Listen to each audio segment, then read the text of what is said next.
तो दोस्तों रिसेंटली हम लोगों ने देखा कि टाटा ग्रुप ने अपने द्वारा खरीदी गई एयर इंडिया के लिए 470 की संख्या में नए विमानों का ऑर्डर प्लेस किया, जिसमें से आधा लगभग फ्रांस और यूरोपियन देशों की कंपनी एयरबस को ऑर्डर दिया, तो लगभग आधा अमेरिका की बोइंग कंपनी को ऑर्डर दिया।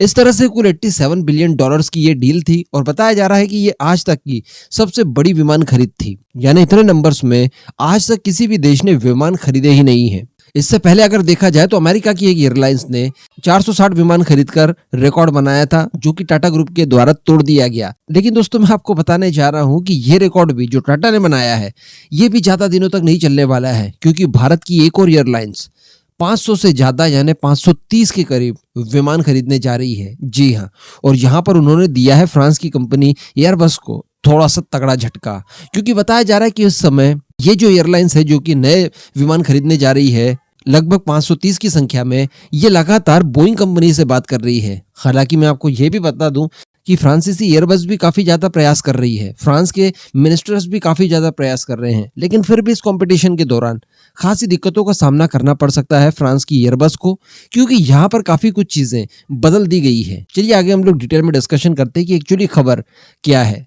आप व्योन न्यूज का ये आर्टिकल पढ़िए। यहाँ पर शुरुआत में बताया गया है कि इंडिगो जो कि भारत की सबसे बड़ी एयरलाइंस है, जिसके कि इस समय आपूर्तिकर्ता एयरबस है, यानी अभी तक जितने भी विमान वगैरह खरीदे हैं उनमें से ज्यादातर एयरबस द्वारा सप्लाई किए गए हैं। लेकिन इस समय की अगर बात की जाए तो एक फ्रेश और नए ऑर्डर के लिए जो कि 530 की संख्या में लगभग होगा, उसके लिए इंडिगो एयरलाइंस ने अमेरिका की बोइंग कंपनी से बात करना शुरू कर दिया है। दरअसल मैं आपको बता दूं कि इंडिगो द्वारा इस्तेमाल किए जाने वाले जो विमान होते हैं वो बाकी की तुलना में साइज में काफी छोटे होते हैं, लेकिन अब बताया जा रहा है कि मीडियम साइज के साथ ही इन्हें थोड़ा सा वाइड चौड़ा एयरक्राफ्ट चाहिए। तो ऐसी परिस्थिति में फ्रांस या फिर यूरोपियन देशों की कंपनी एयरबस पिछड़ सकती है, क्योंकि इस मामले में अमेरिका की बोइंग काफी ज्यादा आगे निकल सकती है।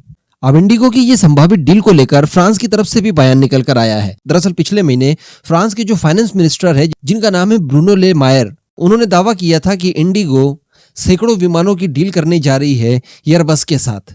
यानी यहाँ पर अब कंपटीशन भी एयरबस और बोइंग के बीच में शुरू हो चुका है, जैसा कि हम लोगों ने रफाल एम और F-18 सुपर हॉर्नेट के बीच देखा था। दोनों ही पक्षों की तरफ से अपने अपने दावे किए जा रहे थे। ठीक इसी तरह की स्थिति यहाँ पर भी आ गई है, क्योंकि 500 से ज्यादा ये बहुत बड़ा नंबर है। इतने विमान खरीद लेना एक साथ किसी भी कंपनी के वारे न्यारे कर सकती है। और फ्रांस के फाइनेंस मिनिस्टर ने यहाँ तक कह दिया G20 की बैठक के बाद कि जून मंथ में इसको लेकर कोई अनुबंध भी साइन हो सकता है। अब ये तो देखने वाली बात रहेगी कि बोइंग विनर होती है या फिर एयरबस।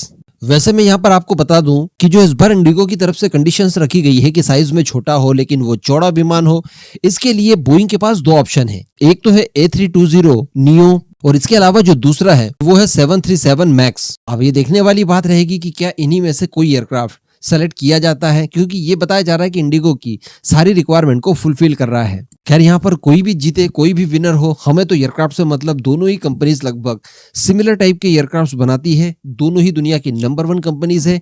हमें केवल अपने एविएशन क्षेत्र को आगे बढ़ाना है। जहां से भी इसकी आपूर्ति होती है उसमें कोई प्रॉब्लम नहीं है। इवन जब हमारे पास ज्यादा ऑप्शंस होते हैं तो ऐसी परिस्थिति का फायदा उठाते हुए आप अच्छा खासा नेगोशिएशन भी कर सकते हैं। यहाँ पर जब आप ये कहेंगे कि 500 से ज्यादा एयरक्राफ्ट हमें खरीदने हैं, तो आप खुद ही सोचिए कंपनियां आपकी चरण वंदना करने लगेगी और आप जो कहेंगे वो सारी की सारी शर्तें मानने के लिए बिल्कुल तैयार बैठे रहेंगे।